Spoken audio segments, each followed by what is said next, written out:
नमस्कार दोस्तों, स्वागत है आप सभी का स्टडी अफेयर्स में।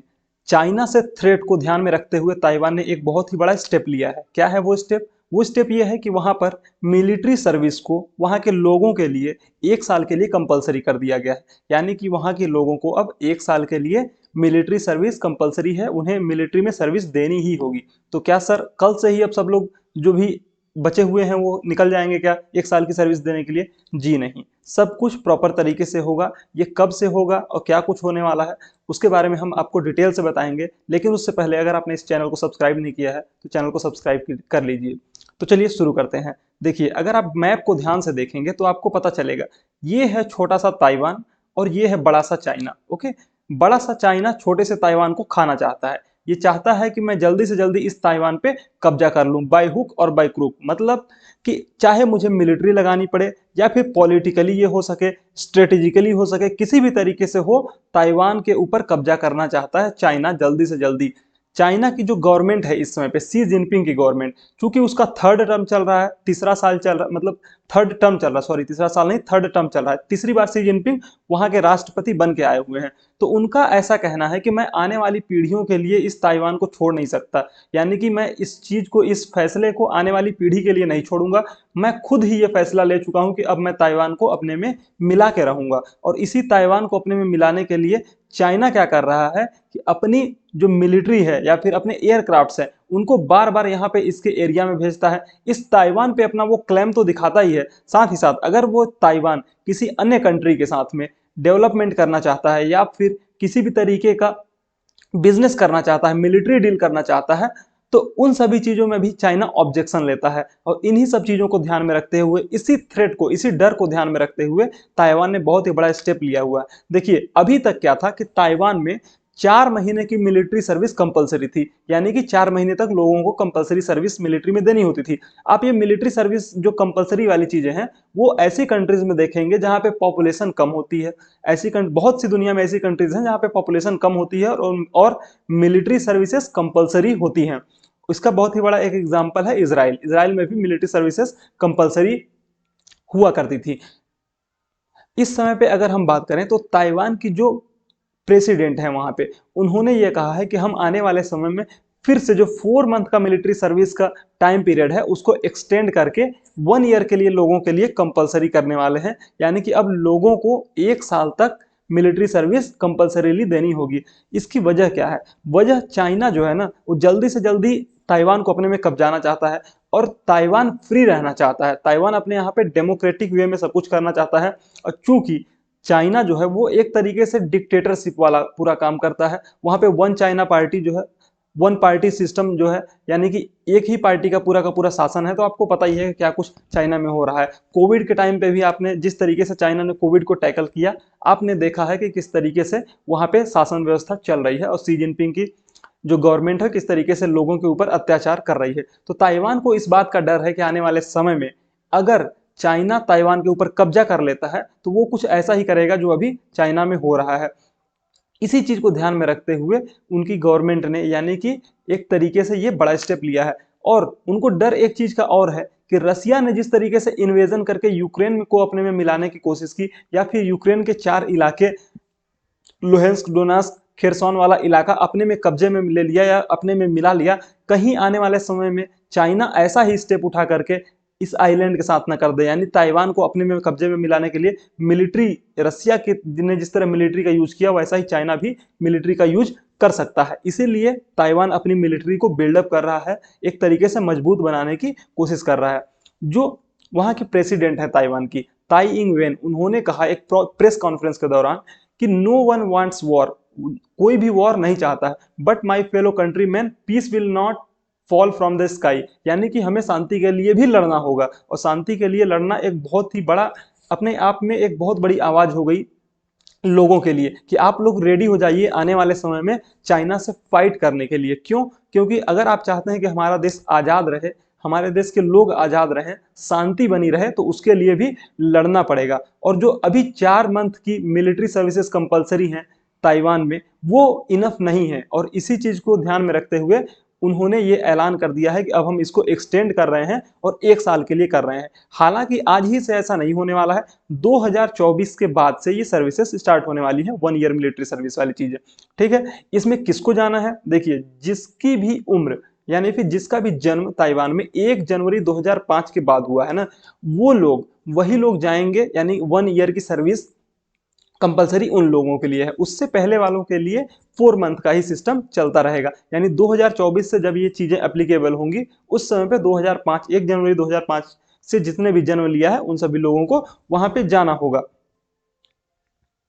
पहले भी ऐसा ही कुछ सिस्टम वहां पे था, यानी कि ताइवान में पहले भी मिलिट्री सर्विसेज कंपलसरी थी 1 ईयर के लिए, लेकिन इनके पहले जो गवर्नमेंट थी उन्होंने उसको कम करके, उनको उतना ज्यादा थ्रेट नहीं लगा, इसलिए उन्होंने कंपलसरी 1 ईयर की जो सर्विसेज कंपलसरी थी उसको कम करके 4 मंथ के लिए कर दिया था, यानी 4 महीने तक के लिए ही कर दिया था। उन्होंने बहुत ज्यादा ध्यान नहीं दिया मिलिट्री के ऊपर, उस पर बहुत ज्यादा पैसे रुपए भी खर्च नहीं किए गए, और उसका प्रॉब्लम इनको फेस करना पड़ रहा है आज आने वाले समय में। दिक्कत ये हो रही है कि अब जो बहुत ही ज्यादा एक्सट्रीमली डिफिकल्ट डिसीजंस हैं वो गवर्नमेंट को लेने पड़ रहे हैं इस तरीके से, या फिर चाहे वो मिलिट्री इक्विपमेंट्स बाइंग करने की बात हो, बाहर से खरीदने की बात हो, या फिर इस तरीके से कंपलसरी सर्विसेज लेकर के आने की बात हो, ये इस तरह के स्टेप्स इनको उठाने पड़ रहे हैं मजबूरी में।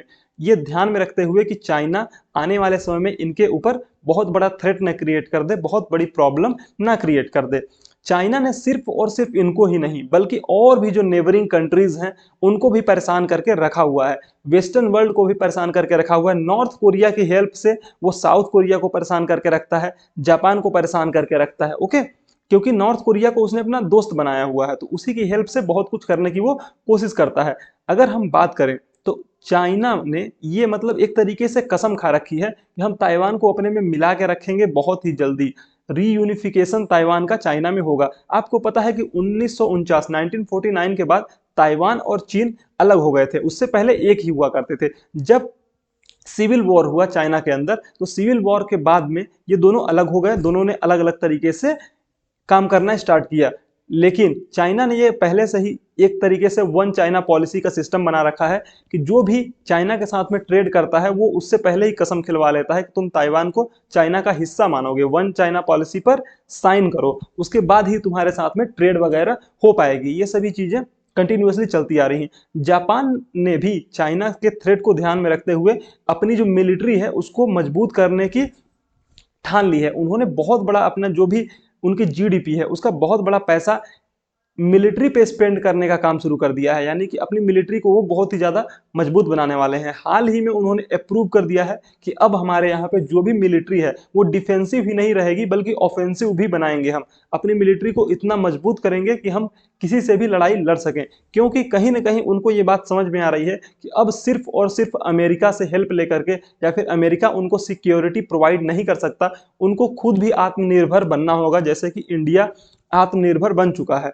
वैसे ही इनको भी आत्मनिर्भर बनना होगा एज ए मिलिट्री के बेस पे, ताकि वो चाइना को काउंटर कर सके। और एक जो क्वाड बना हुआ है ना, क्वाड में कौन कौन है? ऑस्ट्रेलिया है, जापान है, यूनाइटेड स्टेट्स ऑफ अमेरिका है और इंडिया है। तो ये चारों मिल करके भी अगर चाहें तो ताइवान को बहुत अच्छे से बचा सकते हैं, अगर मिलिट्रीली स्ट्रांग रहेंगे तो जरूरत पड़ने पे। लेकिन यूएस के साथ प्रॉब्लम क्या है कि वो अपना माल तो बेचता है, व्यापार तो करता है, लेकिन क्या वो आने वाले समय में ताइवान का साथ देगा, इसकी बहुत ज्यादा गारंटी नहीं है। लेकिन जो भी चीजें निकल के सामने आती है उससे यही पता चलता है कि फिलहाल के बेस में ताइवान बहुत ही कमजोर है। ताइवान चाइना के कंपैरिजन में बहुत ही कम है। क्यों? क्योंकि मात्र 89,000 वहां पे फोर्सेस अवेलेबल हैं, या फिर लोग सैनिक सिर्फ 89,000 है। वहीं पे चाइना की बात करें तो चाइना के पास 10 लाख से ज्यादा सैनिक हैं, और उसके पास जो इक्विपमेंट्स हैं या फिर जो वॉरफेयर में यूज किए जाने वाले एयरक्राफ्ट्स होते हैं, मिसाइल्स होती हैं, वो भी बड़े मात्रा में हैं और बहुत ही ज्यादा उन्नत किस्म के हैं। जबकि ताइवान के पास ऐसा नहीं है। वो अब हाल ही में यूएस के साथ टाई अप करके या फिर यूएस के साथ डील करके बहुत सी चीजें परचेज करना शुरू कर दिया है। हाल ही में आपको पता हो कि नैन्सी पेलोसी जब आई थी तो नैन्सी पेलोसी को भी एक तरीके से इन्होंने धमकी दी थी चाइना ने कि अगर नैन्सी पेलोसी यहाँ पे आती है तो उनको मार के गिरा दिया जाएगा। इसी चीज को ध्यान में रखते हुए चाइना कभी भी कुछ भी करता है। देखिए 71 मिलिट्री एयरक्राफ्ट हाल ही में ताइवान के एयर डिफेंस में एंटर कर गए थे 24 घंटे के अंदर। ये इस तरीके से डराने की कोशिश करते हैं, बार बार थ्रेट करने की कोशिश करते हैं। जब नैन्सी पेलोसी आई थी तो क्या हुआ था, देखिए नैन्सी पेलोसी जब आई थी ना तो उस समय पे भी उनके जो मिलिट्री या एयरक्राफ्ट थे उन्होंने एक तरीके से इनको थ्रेट क्रिएट किया था कि अगर नैन्सी पेलोसी आती हैं तो उनको हम हवा में ही मार के गिरा देंगे। हालांकि वो बात अलग है कि वो कुछ उखाड़ नहीं पाए, कुछ कर नहीं पाया चाइना। वो नैन्सी पेलोसी आई, ताइवान में विजिट की और वापस भी चली गई। बस किया क्या उसने उसने ये किया कि वो ताइवान के चारों तरफ घेर के, ये आप देख रहे होंगे, इस तरह से मिलिट्री एक्सरसाइज किया। मिलिट्री एक्सरसाइज करके ताइवान को डराने की कोशिश की गई। उसके एयर डिफेंस, ये जो एयर डिफेंस है यहाँ पर अपने मिलिट्री एयरक्राफ्ट्स भेजता रहता है बार बार चाइना, ताकि वो उसको धमका सके एक तरीके से। लेकिन ताइवान भी अपने आप को एक तरीके से स्ट्रांगली क्या करता है, अपने भी एयरक्राफ्ट उड़ा करके एक जवाब देने की कोशिश करता है। हालांकि बहुत ही छोटा है लेकिन उसकी कोशिश लगातार जारी है। अगर हम एक साल की बात करें ना तो पिछले एक साल में ही 1700 बार घुसपैठ करने की कोशिश की है चाइना ने अपने एयरक्राफ्ट्स एंड ड्रोन्स के थ्रू। ड्रोन्स और एयरक्राफ्ट्स के थ्रू चाइना ने ताइवान को बहुत ज्यादा डरा के रखा हुआ है, डराने की कोशिश की है, धमकाने की कोशिश की है। वहीं पे यूएस की अगर हम बात करें तो यूएस स्ट्रांगली सपोर्ट में है ताइवान के। ताइवान को पूरा का पूरा सपोर्ट मिला हुआ है यूनाइटेड स्टेट्स का। साथ ही साथ हाल ही में यूनाइटेड स्टेट्स ने $10 बिलियन का मिलिट्री सपोर्ट उनको प्रोवाइड करने की एक बिल पेश किया हुआ है। अपने बिल में बाकायदा ये बताया है कि आने वाले समय में हम ताइवान को $10 बिलियन का मिलिट्री एड प्रोवाइड करेंगे। इसी चीज को ध्यान में रखते हुए जो बीजिंग है यानी कि चाइना, चाइना ने इसका अपोज किया, चाइना ने इसका पूरी तरीके से अपोजिशन किया। उन्होंने कहा कि अगर यूएस के साथ में या फिर वेस्टर्न वर्ल्ड के साथ में ताइवान जाता है तो हम ताइवान के ऊपर अटैक कर देंगे या फिर एक तरीके से उसको मिलिट्री फोर्स के थ्रू अपने अंदर मिला लेंगे। ये खुलेआम चाइना ने बोल के रखा हुआ है और इसी चीज को ध्यान में रखते हुए ताइवान डरा हुआ है और अपनी मिलिट्री को, अपनी फोर्सेस को स्ट्रॉन्ग करने की कोशिश कर रहा है। आप क्या समझते हैं इसके बारे में कि क्या चाइना और ताइवान के बीच में जो कुछ चल रहा है वो कुछ रसिया यूक्रेन जैसा आने वाले समय में होने वाला है? आप कमेंट बॉक्स में हमें बताइए। Thank you so much.